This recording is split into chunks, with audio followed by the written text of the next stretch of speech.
So the question that I'm asking in the paper is, how did the August 2008 armed conflict between Georgia and Russia affect the performance of Georgian firms and their perceptions of the business environment? So it's not just how it affected their performance, but also how it affected their outlook, because that can affect their investment decisions and whether they will expand or contract and so on. So that can have impact on the economy. And the contribution of the paper is, I'd say, threefold. In contrast to most of the existing papers, we actually look at the broader set of firms. We can look at manufacturing and services and at least 5 employees, not just listed firms in a particular sector. We are able to look at the impact of armed conflict by firm size and age. So, for example, if you're a young firm, only recently established, it might affect you much more than an established firm which already has, let's say, good connections with the suppliers and its customers. And then the third thing is that we have really a unique survey which was conducted prior to and after the armed conflict, not by design, but pure luck. And there's no need for reliance on accurate recall, which is what a lot of surveys in the past have had to rely on. So just to give you a brief preview, in case you want to leave early. Just the timing of the survey, more precisely, can you tell us? Yeah, I will get to that. I have a nice chart explaining.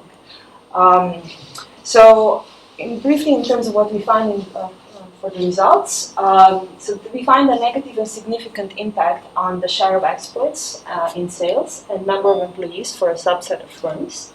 And there seems to be some scarring effect on average productivity of young firms, meaning that their productivity basically drops. And that could could push them to exit much sooner than they would have otherwise.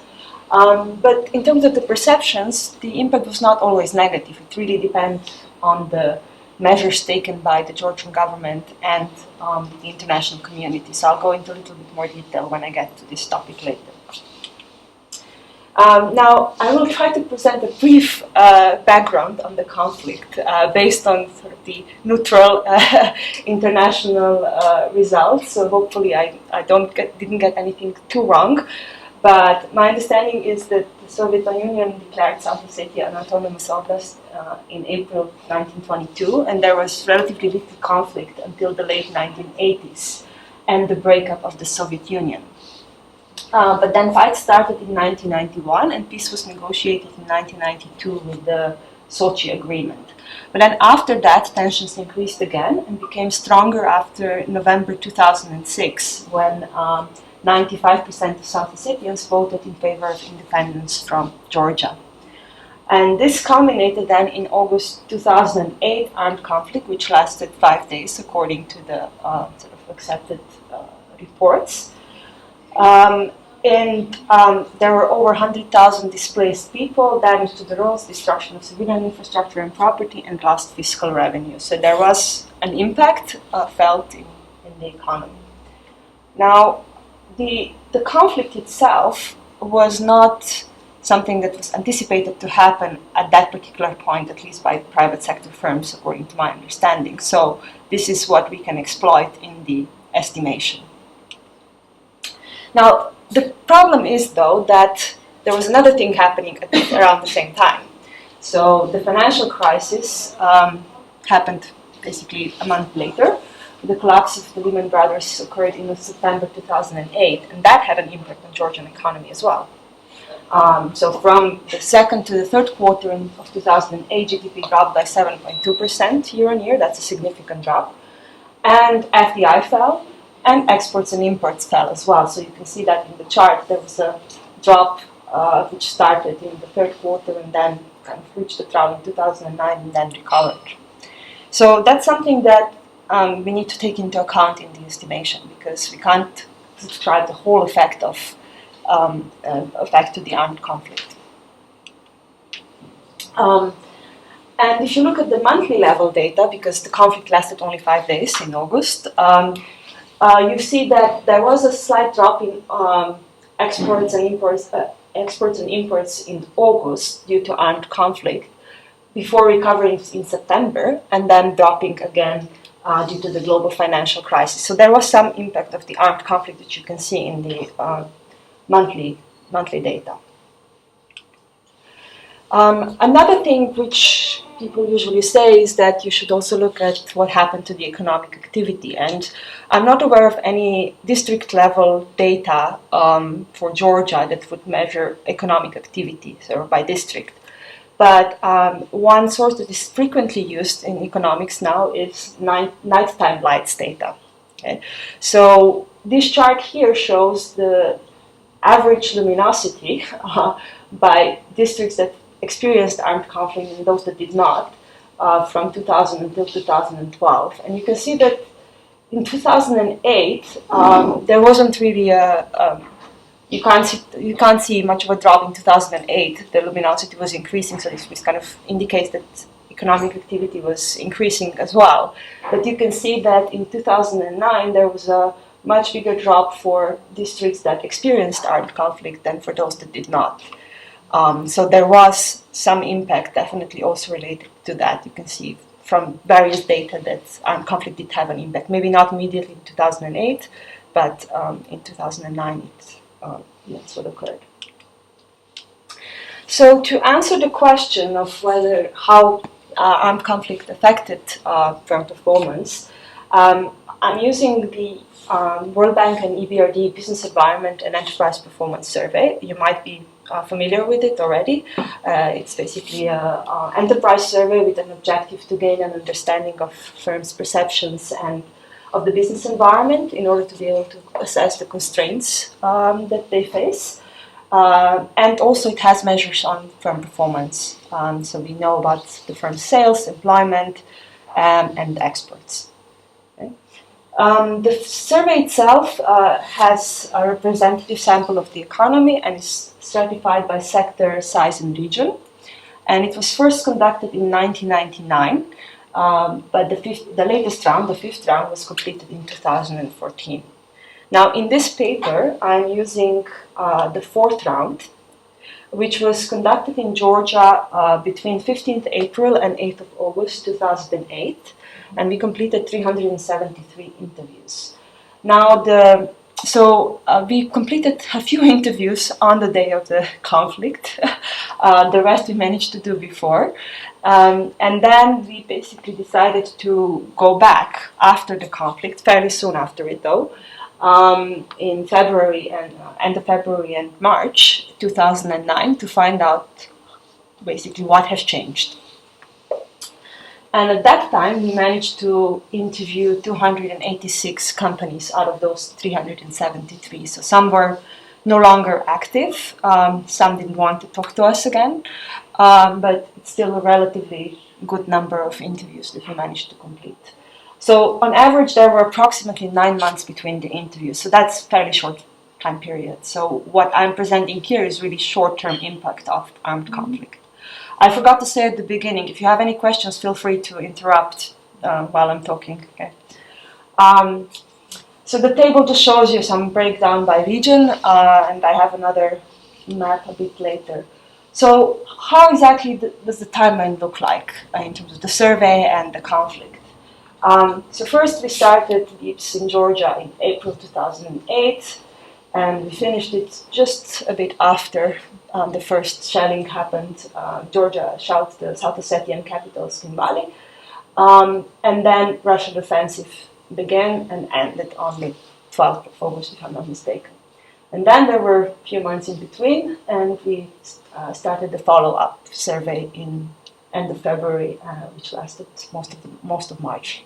And so that's the timeline. And of course, in between there was September 2008 with the collapse of the Lehman Brothers.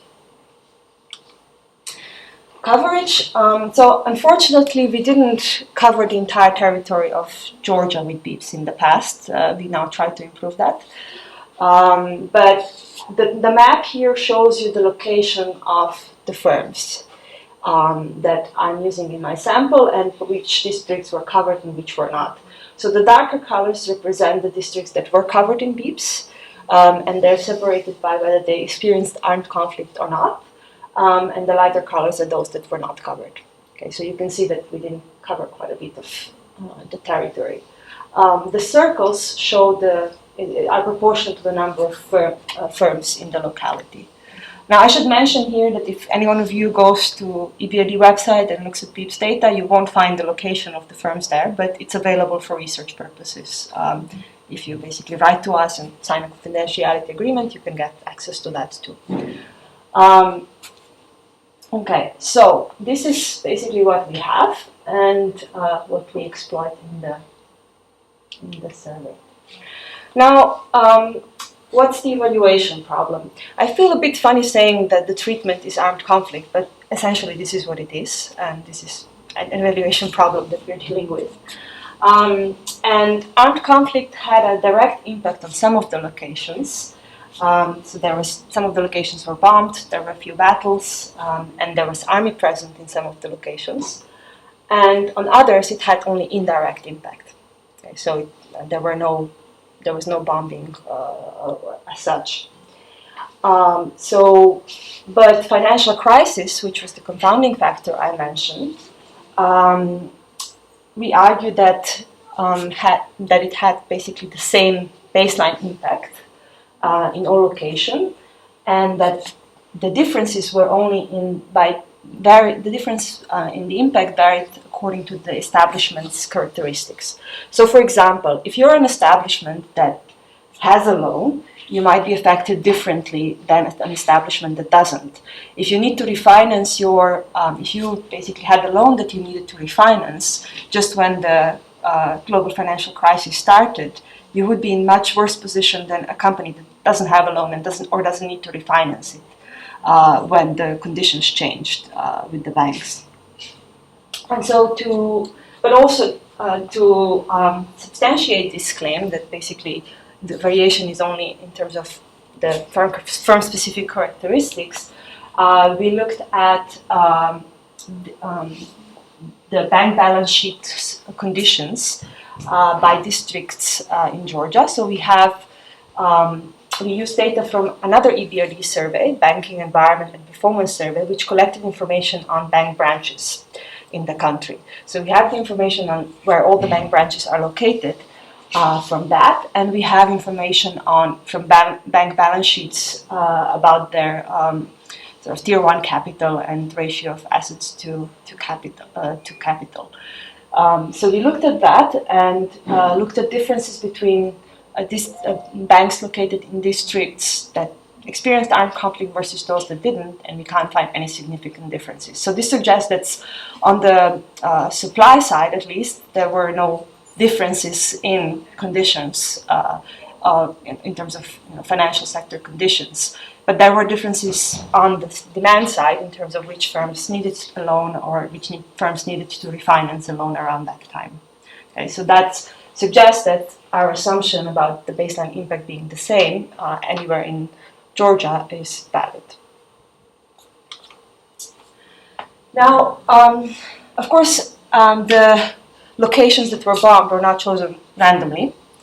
It was typically they were military installations. There were military installations or some important transport locations, and so that complicates things a little bit. But we assume that it is exogenous once we control for the locations of such installations. Okay, so we collected the information on these military and transport installations, and we control for it in the estimation itself to make sure that we are not catching something that is basically compounding our results.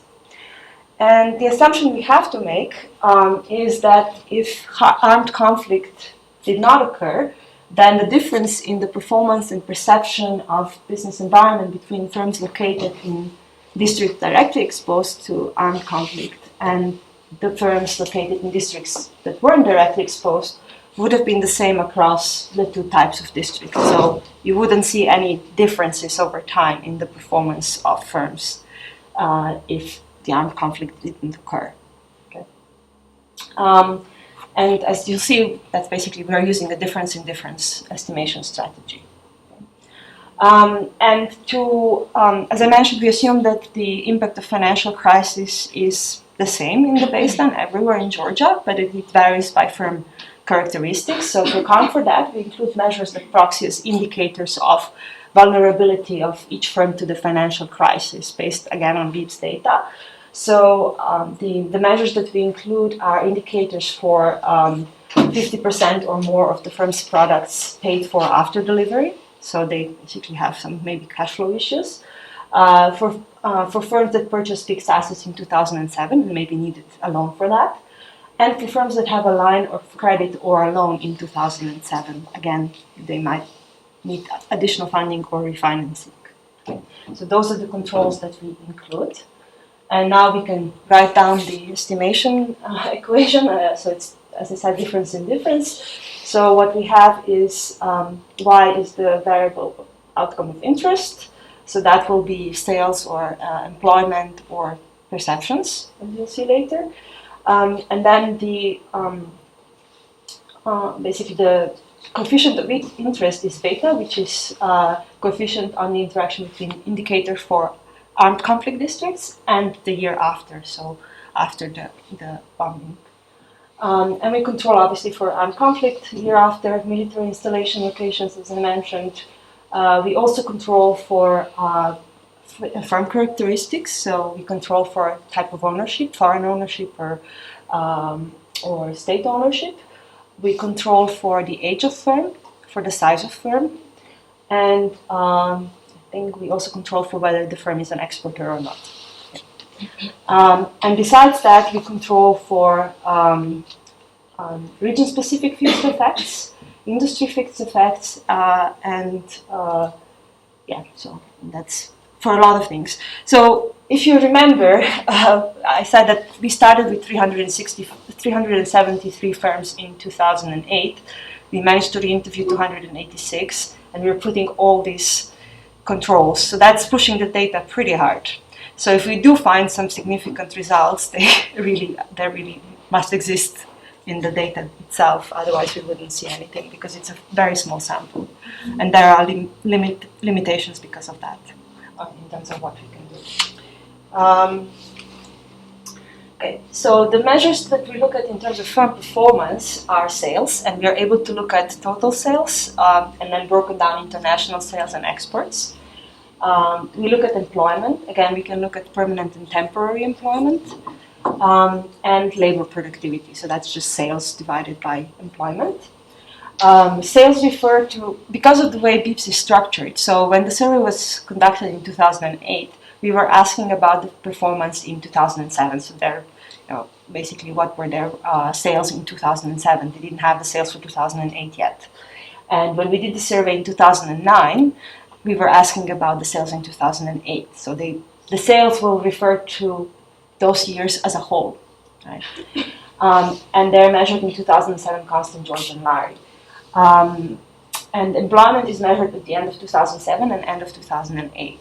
Now, again, there is a bit of an issue here because of the timing of the conflict, which happened in August. Ideally, we would want to have monthly data or even daily data, but that unfortunately doesn't exist. So, again, it's a limitation, but it's an interesting sort of question to ask nevertheless, and the results are quite interesting.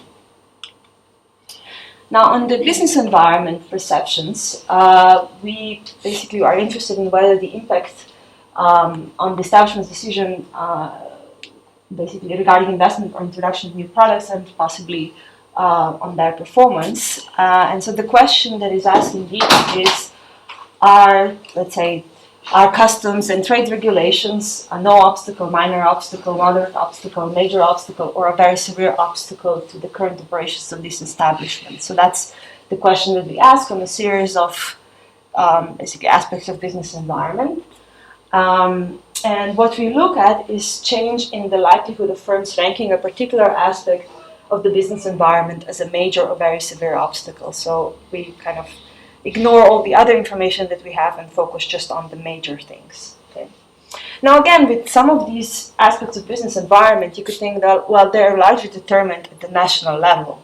So you wouldn't expect to see any differences across districts that were bombed and those that weren't. For example, customs and trade regulations, they're set at the national level, as far as I know, so you wouldn't expect to see differences. Tax rates, the same everywhere in Georgia, as far as I know. Tax administration should in principle function the same everywhere.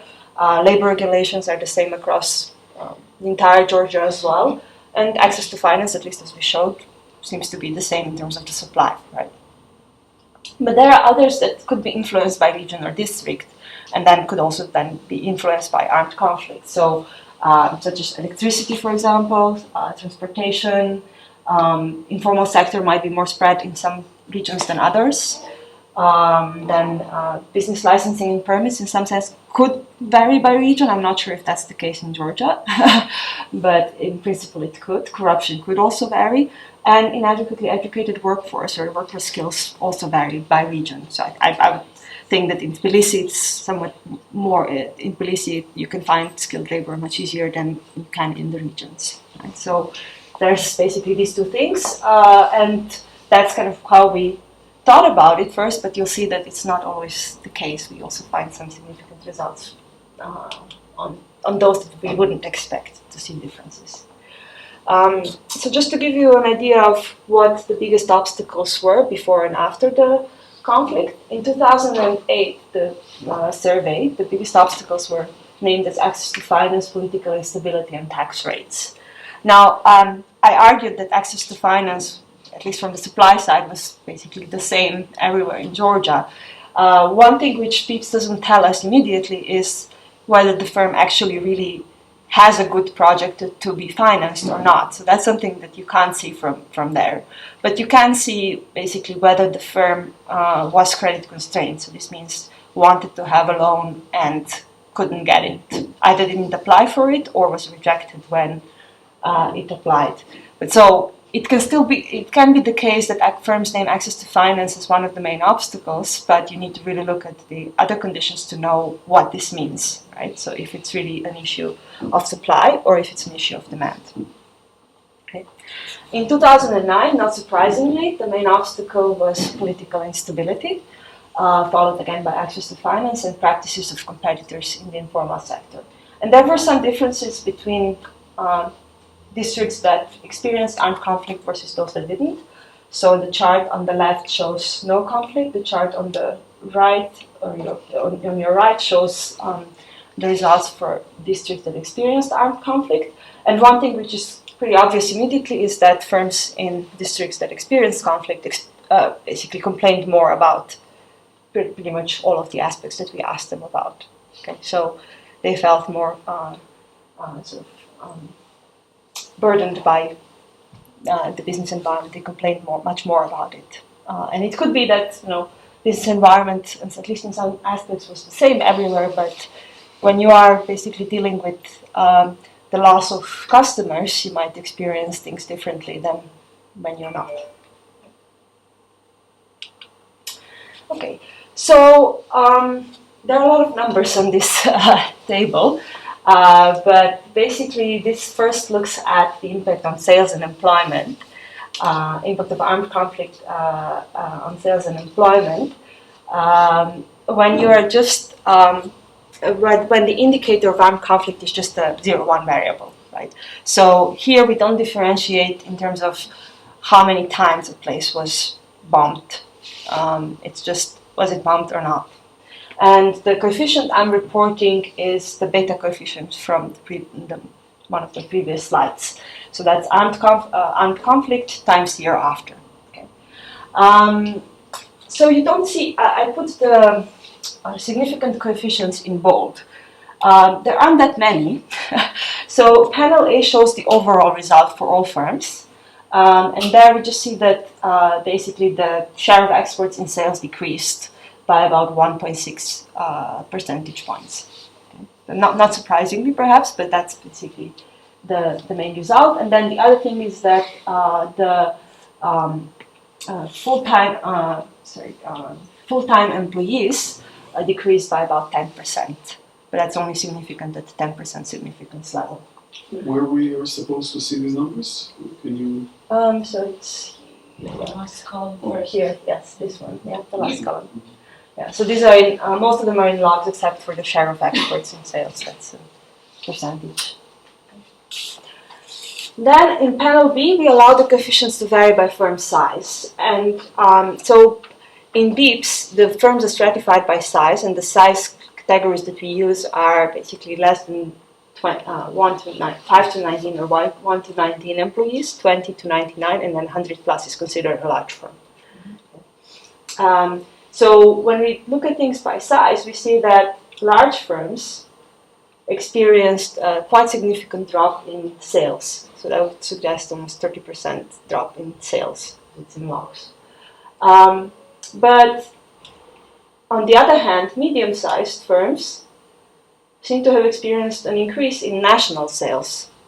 So they managed to somehow sell more in Georgia. And then both small firms and large firms were basically the ones that experienced the drop in the share of exports in sales. So they managed to export less than in the past as a percent of sales. And the other thing is that medium-sized firms experienced a drop in permanent full-time employees as well as total full-time employees, which include the temporary full-time employees. So there were certain types of firms that were affected by the armed conflict. It didn't affect all firms the same way. And then when you look at by size, you can again see that the young firms experienced a drop in permanent full-time employees, whereas old firms experienced a drop in full-time employees, so they shed labor. Okay. But again, I mean, this doesn't really account for the differences in intensity of armed conflict. So that was, some of the districts were much more affected than others. And so what we try to do next is look at the results by accounting for those differences. So in our sample, we have 9 districts which were directly affected by armed conflict. This ranges from 1 occurrence in 4 districts to 14 occurrences in Gori. Okay. So that's the next slide, what we do. And then once we account for intensity of armed conflict, we don't see any sort of differences, significant differences overall. So don't seem to be any significant differences in how firms were affected when you account for this. But there are some when you basically look at firms of different sizes. So now, interestingly enough, it's the small firms that actually managed to increase their sales, primarily on the national market, okay, in Georgia. But they, of course, lost their exports share of exports drop. And large firms experienced a drop in total sales.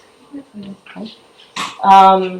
We don't see any significant impact on the number of permanent full-time employees, but we do see, again, a drop in full-time employees for large firms. So those did adjust by shedding labor. And again, by age, here we see that now that young firms were the ones that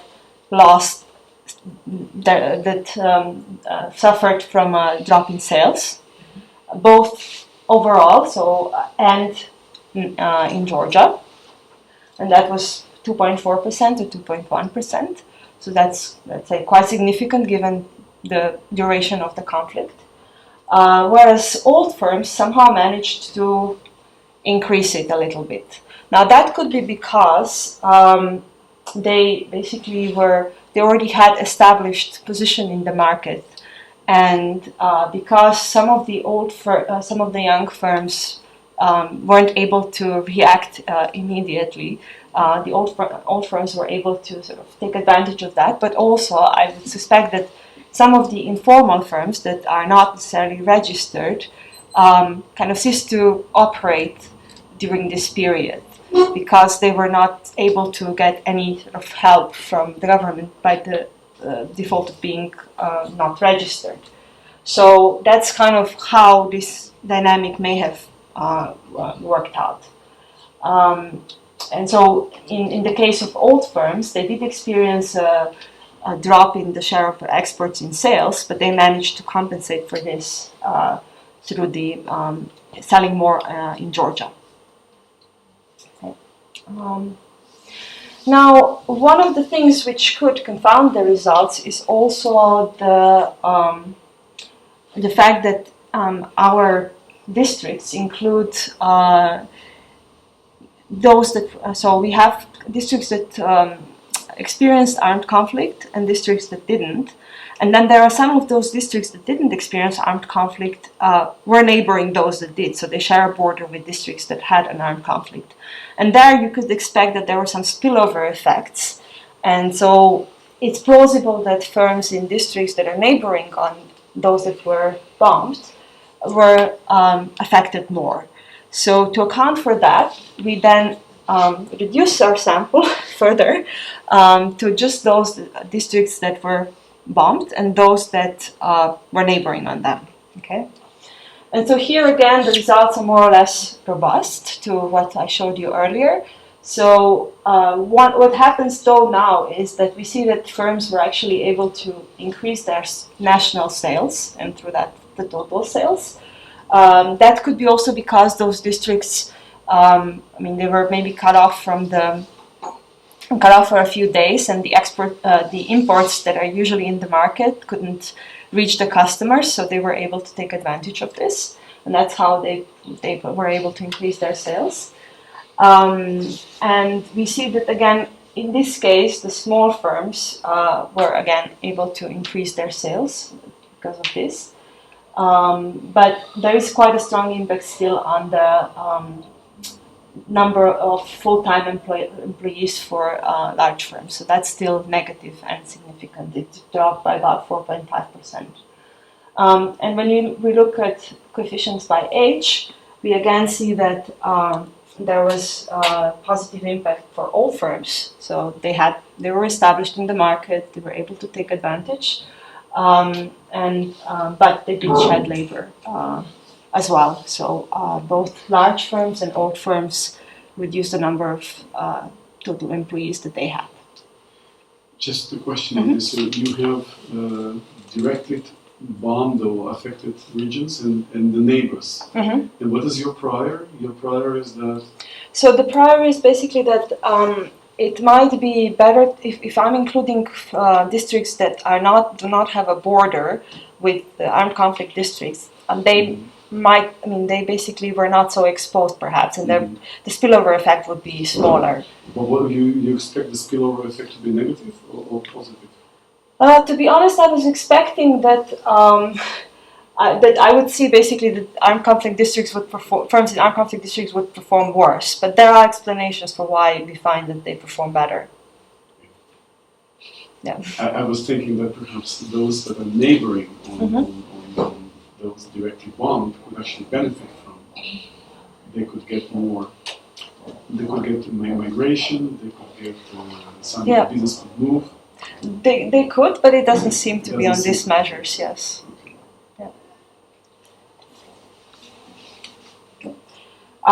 One other thing which we could also look at is whether the armed conflict affected firms in different sectors differently. Now, unfortunately, even though we have quite detailed information on the industry, we don't have enough observations to do it at a very granular level.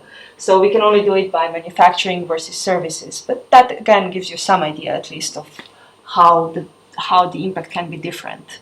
And so the first panel, D1, shows all districts, and the second one, D2, shows just basically those that are neighbors. And you can see that in terms of if you go on to the neighbors only, to the lower panel, the services firms were actually the ones that benefited. Again, it's because people maybe weren't able to travel between different districts.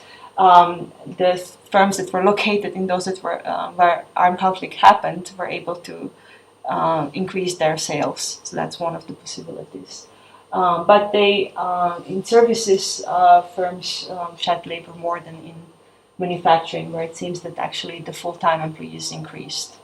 So that could be either because some firms would take advantage of the available labor pool, which increased after the conflict, and were able to get skilled workers were reasonably cheaply or easily, and services firms were more affected by it overall.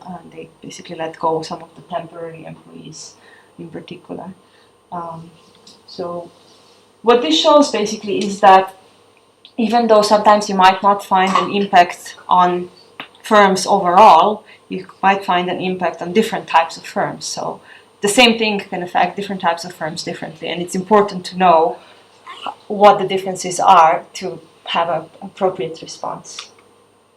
So just to give a very brief summary of what I showed you so far, so what we saw is that total and national sales actually increased, in particular for small and old firms, as well as for services firms.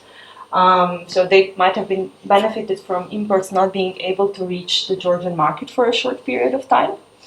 And they could also take over market share from informal and exiting firms. So some of this did happen. And then the number of full-time and permanent full-time employees in large and old firms decreased. And small, old and services firms also saw a decrease in their share of exports in sales. So that's not so surprising, at least for small firms. For old, I was a bit surprised because typically they would have already established connections with their customers, but maybe they had difficulties in reaching the reaching the export point in time, and the things were basically delayed a bit with reaching the customers. Now, moving on to perceptions, I'm not going to go through these results here. I'm just going to show you the summary. So this one shows, again, it uses as an indicator the intensity of armed conflict. So how many times a district was bombed, and only neighboring districts. The results show that old and large firms are more likely to complain about tax rates. So that was surprising because tax rates are the same everywhere in Georgia. But even though there were no changes after the armed conflict, at least as far as I understand the legislation or the rules, firms need to pay tax in advance quarterly payments, and each installment is equal to 25% of the tax paid in the previous year. So if the firm had a relatively good year in 2007 or before the conflict, its tax payments were estimated based on that, not based on the situation in that year. And that is why you could see that some firms were complaining about tax rates, even though there were absolutely no changes or differences across the districts in Georgia. Now, access to finance as well, they were more likely to complain about this. One thing which we do see in the data, even though in terms of supply there doesn't seem to be any change, but firms in armed conflict districts were less successful in securing loans. Now, that might be because the banks were a bit more cautious about their prospects because of the loss of sales. Or they didn't have very good projects or, let's say, maybe collateral to offer. Maybe that some of their production facilities were ruined during the conflict. Okay, so that could explain this situation. And then crime, theft, and disorder, firms were also more likely to complain about that. So that's unfortunate sort of side effect of bombing, I guess, that happens there. Now, on the other hand, firms were less likely to complain about inadequately educated workforce. So what happened after the conflict was that unemployment rate rose significantly, also because of the global financial crisis. And so we could explain this result either by saying, well, firms found it easier to find skilled workers if they wanted them, or were no longer thinking of expanding and hence had no need for additional workers. So we don't know exactly what the situation was, but both of these explanations are quite plausible. And then also, they were less likely to complain about practices of informal competitors. So what happened in this case, it may be that informal firms disappeared for a while, at least temporarily, because they did not have access to the same government measures or international help as the formal sector firms did to overcome the impact of the armed conflict. So, but if you have other ideas, let me know. Surprisingly, transportation and electricity. This one I find a bit puzzling because my understanding was that there were some of the roads were ruined, and there were the firms in districts that were basically bombed experienced more power outages than firms in districts that didn't. But somehow they were less likely to complain about this. And it may be that it's just basically a ranking thing. You experience something that's quite bad, and hence something that may have seemed quite daunting in the past is no longer so daunting. So it changes your perspective of things perhaps a bit. So it's with subjective data like perceptions, it's always difficult to find a very strong explanation. Finally, I mentioned also that so we looked at sales, we looked at employment, exports and perceptions, and what I'm interested in as well is what happened to productivity of firms. Okay? So in some cases we saw that sales increased, but they shed labor. So in this case, our measure of productivity should increase. So let's see what happened.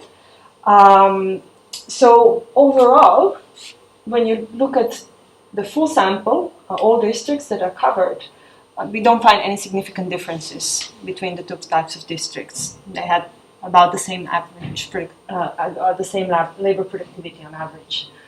When you look at the neighboring districts only, there were some differences, and namely the labor productivity increased.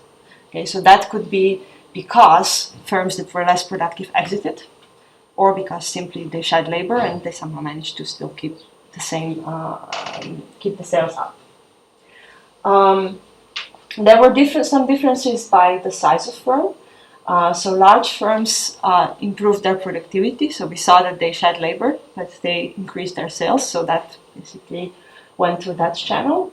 And the interesting results, for me at least, are the ones by age, which show that labor productivity of young firms decreased, but labor productivity of old firms increased. Now, that can be problematic. I don't want to sort of make too strong of a statement based on a relatively small sample, but it may, if that happens, so if young firms temporarily reduce their labor productivity, it may drive them to exit sooner than they would have otherwise, and they may have very good potential to increase their productivity over time. So if they exit prematurely, that can have negative impact on productivity in the longer term, and that's a bad thing. So overall, it seems that armed conflict had a cleansing effect on average productivity, if you want. So basically, the firms that were less productive exited, which is what you would normally expect to see in a well-functioning economy.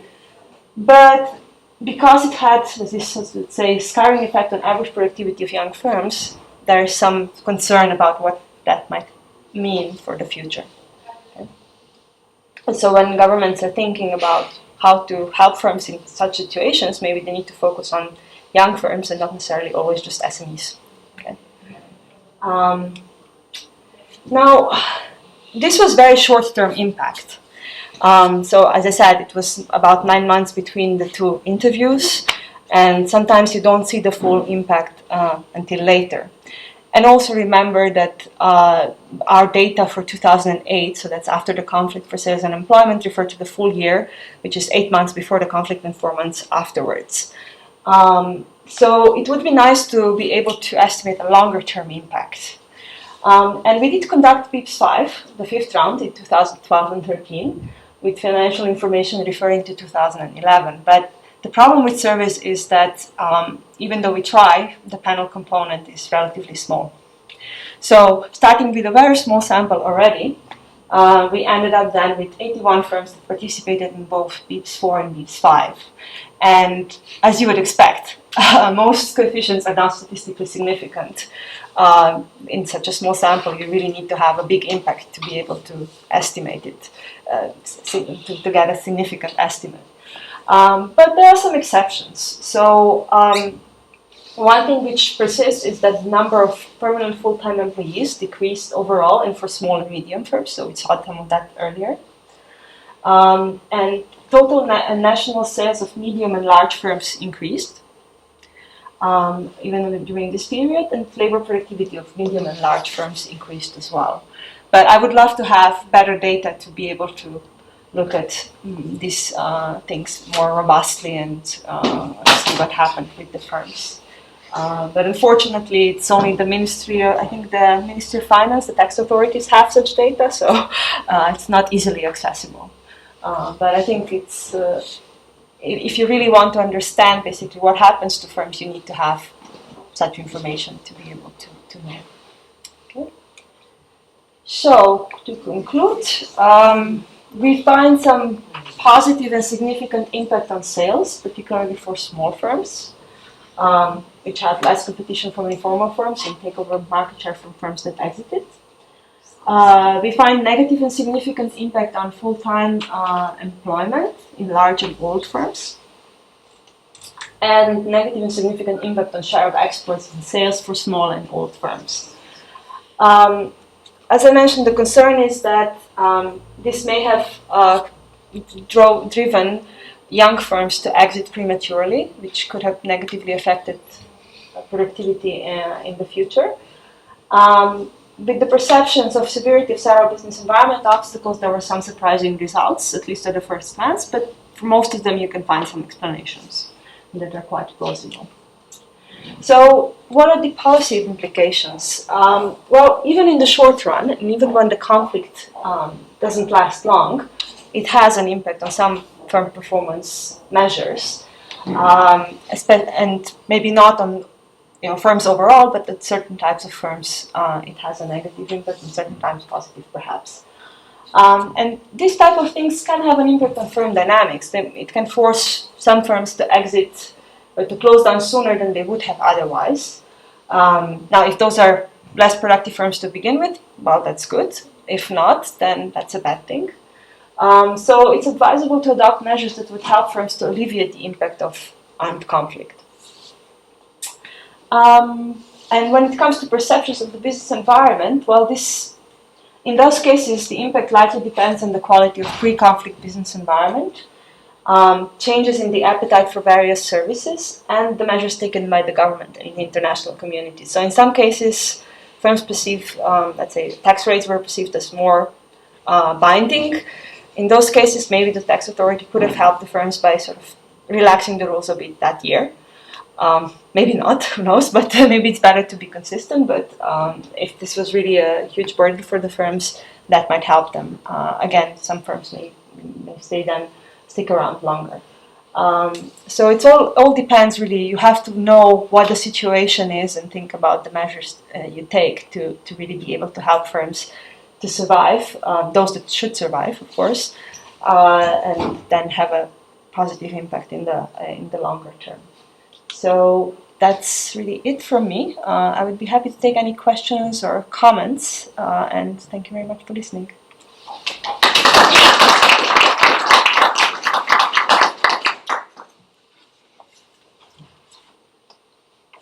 Anybody from board?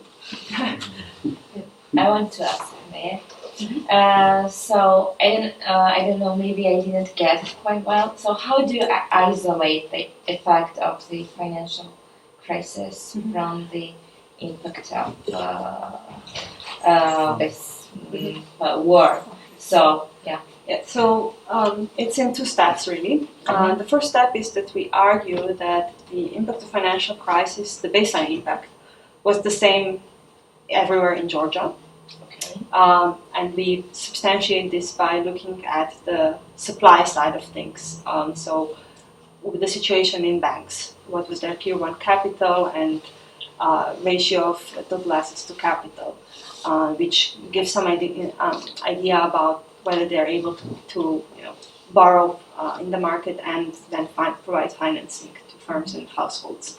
So on that measure, we found no significant differences between banks with branches in armed conflicts versus those with branches in no armed conflict districts. Okay, so that suggested that the baseline impact was the same everywhere in Georgia. So we don't need to really care about that in the estimation that much. The second part is that the impact of financial crisis, though, can vary by firms depending on the firm situation. So if you are a firm that has a loan that needs refinancing around that time, you might find it more difficult to get that refinancing. Okay. Or if you are likely to need resources because, let's say, your suppliers are not, your customers are not paying on time, so you're selling in advance and waiting for payment, then again you might be more affected by the financial crisis. Okay, so for that we need to control, and we have 3 measures based on BEPS. So we control for firms that have at least 50% of their sales basically paid later. For firms that bought a fixed asset in 2007, so they might need a loan for that. And we control for firms that have a loan in 2007. So I'm not going to say these are perfect measures or that they account for everything, but they do account for some of those differences across the firms based on the information that's available. One more question. How do you think this conflict has the impact nowadays on what's going on in Georgia, for example? Will it be good to measure, for example, Georgia and counterparts of the country that has no conflict, such as because investors are still concerning that there are some still ongoing conflicts in Georgia somewhere?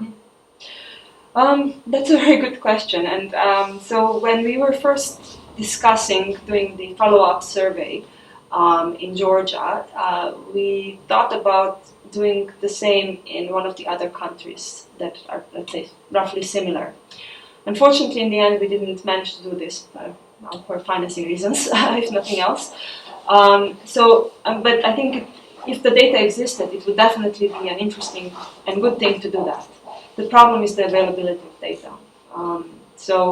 I think for the Caucasus countries, as far as I'm aware, even if data do exist, it's very hard to get access to them. I mean, I'm not going to say that even in developed countries, it's firm-level data do not sit publicly somewhere on the internet. It's not easy to get access to them, but there is a way to do it. So, and here I'm not aware of. Are you saying that Georgia is the only country in which this study was conducted? This way, yes. Yeah. No, I mean, we do BEPS in many countries. So we do BEPS in 30 countries, but the follow-up was done only in Georgia. The follow-up in 2009. And the results are similar, or how would you compare to other countries? I guess we could try. Well, since we now have the 5th round as well, and there are some panel firms, we could try to look at basically, let's say, at Georgia and at another country, maybe Armenia or Azerbaijan. But the problem is, as I mentioned, the sample gets quite small. So it's, I mean, if you do find significant impact, that means that they were quite large. If you don't, it doesn't mean that they weren't there. It's just maybe your sample is too small to basically be able to estimate them precisely enough. So it's because of the small samples, it's difficult to really make, let's say, informed decision. The sample was 200 and something. Right? Yeah, and that's quite small for the study. And these companies were big, or all kinds? All kinds. So it's mostly, I would say, on average, they're quite small. On average, firms in BEPS tend to be about. The median firm in BEPS is less than 20 employees, so that's fairly small. But then again, I mean, in most of the countries, the share of firms that are large, that have 100+ employees, is quite small. When you think about this problem in general, I believe in 2008, what we thought, some of us thought, especially in the fall, was that the war actually saved the Georgian economy, because the war happened before the financial crisis. Now, because it happened before the financial crisis, it caused a lot of sympathy for the Georgian case, and so in September, just prior, or maybe simultaneously, with the Lehman Brothers, there was a conference, a donor conference, organized by the World Bank, pledging some serious money. 4.5. Yeah, some serious money to help restore the Georgian economy. So, and if you look at the macro level, which you haven't done, of course, but at the macro level, I think Georgia emerged from the financial crisis and the war. Well, let's talk about emerging from the financial crisis. It emerged relatively unscathed. And again, there you can compare to neighbor countries, and you see that Georgia has seen less of a output decline and very quickly started growing again at the macro level. I mean, the way I spoke to Kachat Bindukidze, you probably know who he is, soon after the war, and what he told me, he compared the war to an avalanche. That was his metaphor. You know what an avalanche is, yeah? You don't know what avalanche is when снег спадает, лавина сходит. So when you have a lot of snow on top of the mountain and you are somewhere under the mountain and you know that there is this possibility of the avalanche, so for you it's a huge risk. You know it can happen at any moment, but you don't know exactly when. So you are less likely to invest, you are less likely to actually live near the mountain, and so it affects the economy big time. Now, once the avalanche happens, all the snow is already cannot fall any further, so it's a good time to actually start doing business. The other thing, what happened in Georgia, and that's more micro, is that, of course, and that may be captured in your survey somehow, is that what happened at the macro is that Georgia was receiving a lot of assistance. But at the micro level, a lot of this assistance was, of course, targeted to the conflict zone. And a lot of it was going into infrastructure, but a lot of it was going into training, retraining, into subsidized investment, co-investment grants. I mean, there was a lot of money going, of assistance money going into those specific areas. And that of course, translated into demand, into jobs. It wasn't exactly effect of war, but it was effect of what followed. I thought, I mean, you have in your conclusion, in fact, in the last sentence, you're talking about measures taken by the government and the international community. So I think if you could interact somehow, but I can imagine it would be very difficult from the empirical point of view, but if you could interact conflict or severity of conflict and measures taken by the international community and government, there you would really directly say something about the effectiveness of what you do in a post-conflict situation, because some money was definitely wasted. Some measures were totally waste of money. Some may have been even counterproductive, and some other measures may have been very effective from the point of view of both humanitarian and business assistance. That would be really pinpointing kind of.